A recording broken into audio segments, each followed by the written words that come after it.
There's anger across Europe after General Motors decides not to sell its Opel carmaker division. The announcements caused upset in delicate relations that are every bit as tied to geopolitics as they are to industry. At the highest level of all of this is the fact that GM is owned by the U.S. government. This is very high-level stuff, and it involves Angela Merkel, Barack Obama, and Vladimir Putin. Welcome to Dispatch. I'm Marla Dial. 2 months ago, a struggling GM was planning to sell off its Germany-based Opel division, which has had trouble keeping afloat. Despite misgivings, the Detroit company agreed to a buyout involving Canadian parts manufacturer Magna International and Russian lender Sberbank.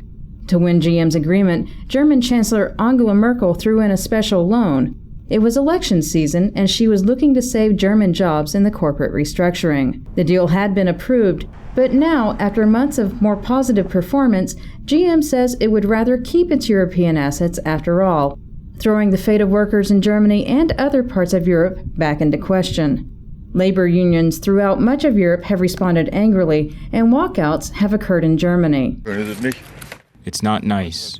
I have no idea what else will be happening here in Bochum if Magna doesn't take over. There are rumors that Opel and Bochum will be closed now. Let's wait and see. There are many questions about what comes next. First is whether GM can repay the bridge loan the Merkel government had offered to sweeten the pot on the Magna buyout offer.